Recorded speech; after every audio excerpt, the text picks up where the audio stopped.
நம்முடைய தேவன் ராஜரீகம் பண்ணுகிறார். எனக்காக தேசத்துல என்ன செய்ய வேண்டும் என்கிறதை அவன் நன்றாய் அறிந்திருக்கிறார். எனக்கு ஏற்படுகிற நஷ்டம், எனக்கு ஏற்படுகிற லாபம், எனக்கு வரக்கூடிய உயர்வோ, எனக்கு வரக்கூடிய வீழ்ச்சி எல்லாமே தேவனுடைய கரத்திலிருந்து வருகிறது. அப்ப நாம் அவரை கனம் பண்ண எங்கேயோ ஒரு இடத்துல நாம கனம் பண்ணல, அவருக்கு கொடுக்க வேண்டிய கனத்தை நான் சரியா கொடுக்கல. ஆகையினால என்னுடைய பிரயாசங்கள் தோல்வி, எனக்கு நஷ்டம், எனக்கு வர வேண்டிய பலன்ல மிகுதியான பலன் இல்லை என்கிறதை மாத்திரம் புரிந்து கொள்ளுங்க. ஒரு மனுஷன் கர்த்தருக்குள் தன்னுடைய வாழ்க்கையை சரிபடுத்துவானானால் அவனுடைய வாழ்க்கையில எதெல்லாம் சரி இல்லையோ அதெல்லாம் அவரே சரிபடுத்துவார். கரங்களை தட்டி தேவனை மகிமைப்படுத்தி அவரை கனம் பண்ணுவோம். ஹல்லேலூயா. வாழ்க்கையை திருத்த நீங்க பிரயாசப்படாதுங்க.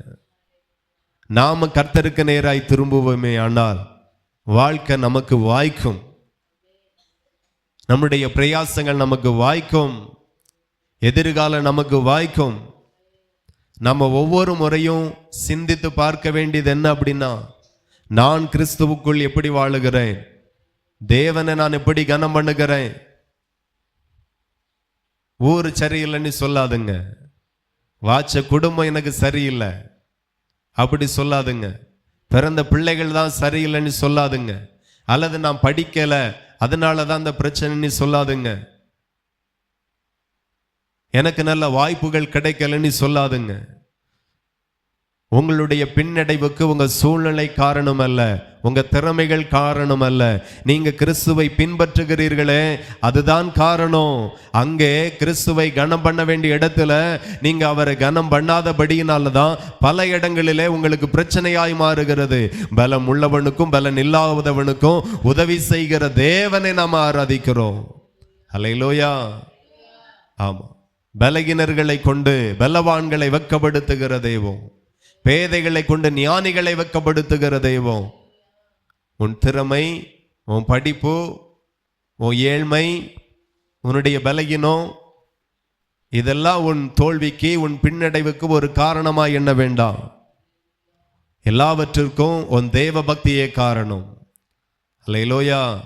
மருமகள் மூலமாய் வர வேண்டிய சமாதானம் உனக்கு இல்லை, மகன் மூலமாய் வர வேண்டிய சமாதானம் உனக்கு இல்லை, மகள் மூலமாய் வர வேண்டிய சமாதானம் உனக்கு இல்லை, மருமகள் மூலமாய் வர வேண்டிய சமாதானம் உனக்கு இல்லை.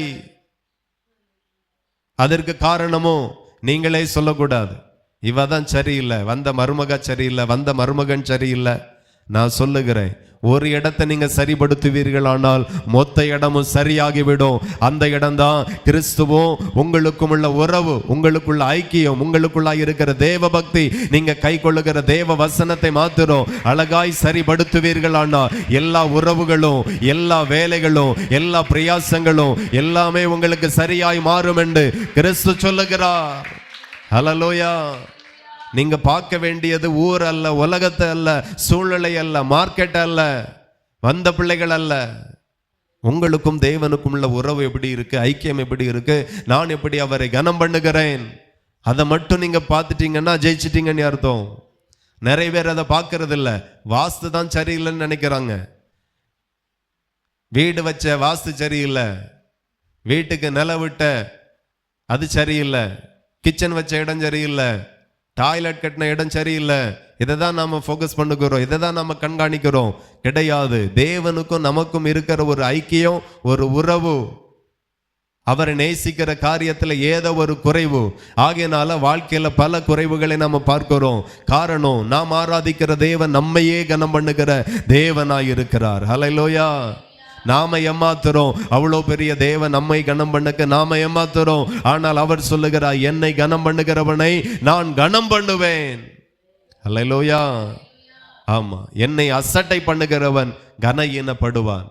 ஆகையினால தேவனுடைய காரியத்துல அவரை அசட்டை பண்ணுகிற விதமாக அவருடைய வசனத்தை அசட்டை பண்ணுகிறது, சபையை அசட்டை பண்ணுகிறது, அவருடைய போதனையை அசட்டை பண்ணுகிறது, ஆராதனை முறைகளை அசட்டை பண்ணுகிறது, தேவனுடைய கூடுகைகளை அசட்டை பண்ணுகிறது, உபதேசங்கள் சத்தியங்களை அசட்டை பண்ணுகிறது. இப்படிப்பட்ட காரியம் எல்லாம் நம்முடைய வாழ்க்கையில இருக்குமையானால் நாம கனஈனப்படுவோம், நாம கனயினப்படக்க ஒரே ஒரு காரியம்தான் காரணமாய் மாறுமே தவிர பல காரியங்கள் எல்லாம் இல்லை. நாம எங்கேயோ கர்த்தரை அசட்டை பண்ணி இருக்கிறோம், ஆகையினால நாம கனயினப்படுகிறோம்.